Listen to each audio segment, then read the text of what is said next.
about it, race fans? Richard Allen of motorsportsreport.net, and I'm here in the Volunteer Speedway pit area before the Gauntlet tonight with Carson Ferguson. Carson, before we start talking about this event, let's talk about last weekend. What was it like when you climbed into that NASCAR Craftsman Truck Series truck for the first time in competitive action? It was awesome.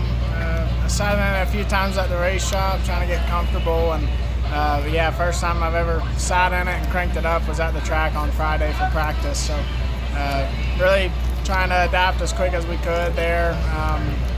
Had decent speed in practice, never mocked up. Then we qualified, underdrove it a little bit with the grip level.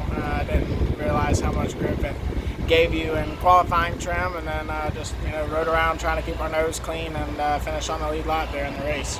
You've known for quite a while that after that TV show that you did, you've known you were going to run at Martinsville in October, but then you kind of got a surprise to run at Bristol this early. Did that help running early, kind of unsuspected, or did that make you more nervous? No, I think it definitely helped. I told Chris it was like you know what you're gonna get on Christmas, and you got to wait for it. So I was able to get it early, and just get a race under my belt. I learned a ton. Now we know some things I need to work on as a driver to be a little better prepared going into Martinsville. Saw you practicing here at Volunteer Speedway earlier in the week. A very high banked place in a sense like Bristol, but there's really no comparison, is there?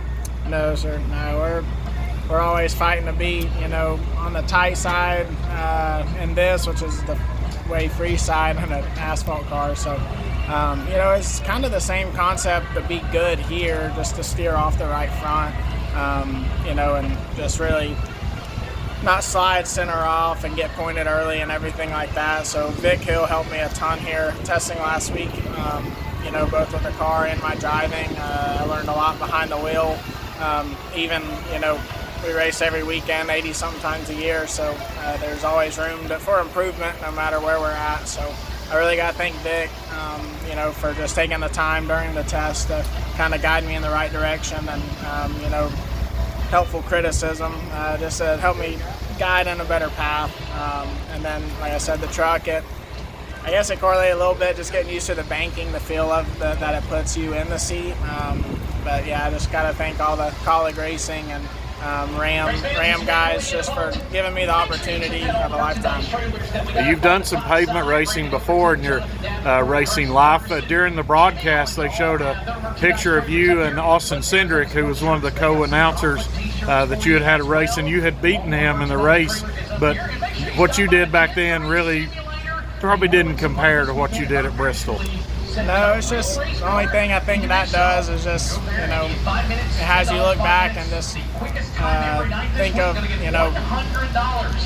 makes you think of what could have happened, if you went the trajectory that they did. But like I tell everybody, I'm living my dream right now, racing for a living in a dirt late model on the Lucas Tour with Paler Motorsports. I got awesome car owners, Donald and Gina Bradshaw, and a great team. I've never thought I'd be in this moment that I am right now, and going on my third year doing this, it's awesome. And like I said, it's always trying to learn and be better, but being able to cross off the truck series, on the bucket list was definitely a plus, and definitely an honor to be able to do it. And then one last thing, how about this event, having 4 races at the same track in 5 separate days with an opportunity for a really big payday?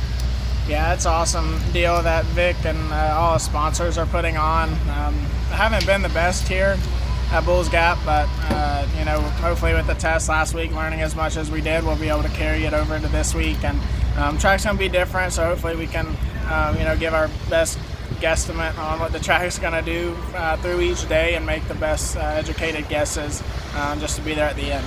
All right, that's full-time dirt late model racer Carson Ferguson and part-time NASCAR Craftsman Truck Series racer. Thank you for your time. Good luck tonight. Thank you.